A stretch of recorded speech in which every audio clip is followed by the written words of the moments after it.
தெய்வத்தின் குரல் மூன்றாம் பாகம். மகான்கள் காட்டும் குரு பக்தி. ராமானுஜ சம்பிரதாயத்தில் பகுதி 2. ராமானுஜருக்கு முந்தி இருந்த பெரியவரான ஆளவந்தார் திருநாட்டை அலங்கரிக்க முடியாமல் ஷரீர யாத்திரை முடிந்து பரமபதம் சேர்வதை திருநாட்டை அலங்கரிப்பது என்றே வைஷ்ணவர்கள் சொல்வார்கள்.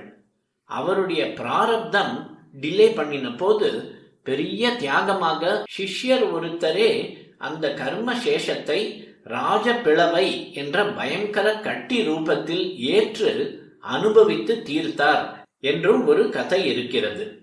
குறிப்பு: மாரநேர் நம்பி என்ற தீண்டாதார். அடுத்ததாக கூறப்படும் ரசமான வரலாற்றில் குறிப்பிடப்படும் சீடர் வடுக நம்பி. ரசத்தோடு ஹாஸ்ய ரசனையோடு கூடியதாக இன்னொரு குரு பரம்பரை கதை உண்டு. ராமானுஜரின் சிஷ்யர்களில் ஒருத்தர். அவர் ஒரு நாள் உள்ளே ஆச்சாரியருக்காக பால் காய்ச்சி கொண்டிருந்தார். வாசலில் ஸ்ரீ ரங்கநாதர் ஊர்வலம் வந்தது. தர்சனம் பண்ண வா வா என்று ராமானுஜாச்சாரியார் வாசலில் இருந்து சிஷ்யரை கூப்பிட்டு கொண்டே இருந்தார். ஆனால் சிஷ்யர் போகாமல் பாலையே கவனித்துக் கொண்டிருந்தார். சுவாமி அந்த இடத்தை தாண்டி போய்விட்டது. ராமானுஜர் உள்ளே வந்து வாசலிலேயே பெருமாள் சேவை சாதிக்கிற போது சேவிக்காமல் நீ இப்படி பண்ணலாமா என்று கோபித்துக் கொண்டார். அதற்கு அந்த சிஷ்யர், உங்கள் பெருமாளை நீங்கள் சேவித்தது சரிதான், அது நீங்கள் பண்ண வேண்டியதுதான். ஆனால் அதற்காக நான் என் பெருமாளுக்கு பண்ணும் பால் சேவையை ஏன் பாதியில் விட்டுவிட்டு வரணும் என்று கேட்டாராம். குருவுக்காக எந்த கஷ்டத்தையும் சந்தோஷத்தோடு பொறுத்து கொள்கிற அளவுக்கு பக்தியானது சக்தி தந்திருக்கிறது. க்ஷத்திரியர்களை துவேஷித்த பரசுராமரிடம் பிராமண வேஷம் போட்டுக்கொண்டு வந்து வில்வித்தை கற்றுக்கொண்ட கர்ணனை ஒரு நாள் இவன் மடியில் அவர் தலை வைத்து படுத்து தூங்கிக் கொண்டிருக்கும் போது ஒரு வண்டு கொட்டி தீர்த்து விட்டது. அசைந்து கொடுத்து அதை விரட்டினால் குருவின் நித்ரைக்கு பங்கம் வந்துவிடுமே என்று கர்ணன் ஆடாமல் அசையாமல் அத்தனை கொட்டையும் சகித்து கொண்டான் என்ற கதை கேட்டிருப்பீர்கள். அப்புறம் அந்த கதை வேறு விதமாய் போய்விடுகிறது.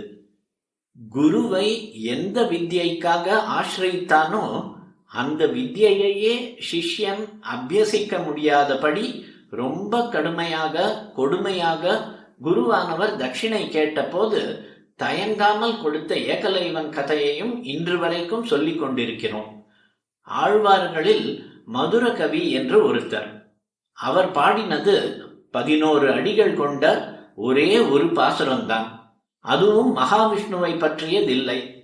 ஆனாலும் அதை 4000 திவ்ய பிரபந்தத்திலே சேர்த்து மதுர கவியையும் ஒரு ஆழ்வாராக உயர்த்தி வைத்திருக்கிறார்கள். ஏனென்றால் அவருடைய குரு பக்தி விசேஷத்துக்காகத்தான்.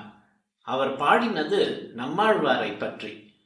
ராமானுஜ சித்தாந்தத்தில் ஆழ்வார்களுக்கெல்லாம் ஆச்சாரிய ஸ்தானம் மாதிரியான சிறப்பு உண்டு. அந்த ஆழ்வார்களுக்குள்ளேயும் நம்மாழ்வாருக்கு பிரபன்ன ஜன கூட்டஸ்தர் என்பதாக விசேஷ ஸ்தானம் தந்திருக்கிறது. நம்மாழ்வார் அப்ராமணர், மதுர கவியோ நல்ல பிராமணர். அவர் வட தேசங்களில் சஞ்சாரம் பண்ணி கொண்டிருந்த போது தெற்கே இருந்து ஒரு ஜோதி ரஷ்மி ஒளிக்கதிர் அவருக்கு தெரிந்தது. அந்த ரஷ்மியை பின்தொடர்ந்து 1000 மைலுக்கு மேலே வந்து திருநெல்வேலி ஜில்லாவில் இருக்கிற திருக்குருகூரை, இப்போது ஆழ்வார் திருநகரி என்கிறோம், அடைந்தார். அங்கே ஒரு புளியமர பொந்துக்குள் ரஷ்மி ஐக்கியமாகிவிட்டது. அதற்குள்ளேதான் நம்மாழ்வார் எத்தனையோ காலமாக அப்படியே நிஷ்டையில் இருந்து கொண்டிருந்தார். அவரை மதுரகவி நிஷ்டையிலிருந்து எழுப்பி ஆத்ம சம்பந்தமாக சங்கேத பாஷையில் கேள்வி கேட்டார் என்றும், நம்மாழ்வாரும் அதே போல சங்கேத பாஷையில் பதில் சொன்னார் என்றும் கதை. அந்த கேள்வியையும் பதிலையும் நாம் சொன்னால் அப்புறம் எக்ஸ்பிளைன் பண்ணாமல் இருக்க முடியாது, ரொம்ப நாழி ஆகும். அப்படியும் புரியுமோ புரியாதோ சந்தேகம். அதனாலே இத்தனை தத்துவார்த்தத்துக்கும் மேலே எதுவோ அந்த குரு பக்தி தானே நம் சப்ஜெக்ட், அதற்கே போகிறேன். அந்த பதில் மதுர கவிக்கு மந்திரோபதேசம் மாதிரி ஞானத்தை கொடுத்து விட்டது. அவர் பிரபன்ன ஜன கூட்டஸ்தரான நம்மாழ்வாரிடமே பிரபத்தி பூர்ண சரணாகதி பண்ணி அவரை ஸ்தோத்திரம் செய்து பாசுரம் பாட ஆரம்பித்து விட்டார்.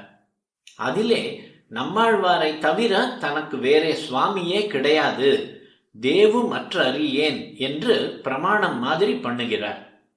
நம்மாழ்வார் மகாவிஷ்ணுவை சுவாமி என்று வழிபட்டால் வழிபட்டு விட்டு போகட்டும், எனக்கு நம்மாழ்வாரே தான் சுவாமி, அவரை பற்றித்தான் பாடுவேன், பெருமாளை கூட பாடமாட்டேன் என்று குருவிடம் பரம பக்தியில் பாடிவிட்டார். நம்முடைய சித்தாந்தத்தில் ஆச்சாரிய புருஷர்களுக்கு மேலேயும் பெருமாளுக்கு அடுத்ததாகவும் இருக்கிற ஆழ்வார்களில் பிரதானமாயுள்ள நம்மாழ்வாரிடம் ஏகாந்த பக்தி வைத்து மதுர கவி பாடியிருப்பதும் பெருமாள் மேலேயே அருளி செயல் என்னும் பிரபந்தம் பாடின மாதிரிதான் என்றே அந்த சம்பிரதாயத்து பெரியவர்கள் இதை 4000 சேர்த்து அவருக்கும் ஆழ்வார் என்று ஏற்றம் கொடுத்திருக்கிறார்கள். தேவுமற்றறியேன் என்று இவர் சொன்ன மாதிரியேதான் வேதாந்த தேசிகரும் ஆச்சார்யாத் இஹ தேவதாம் சமதிகாம் அந்யாம் ந மன்யாமஹே என்று சொல்லியிருக்கிறார்.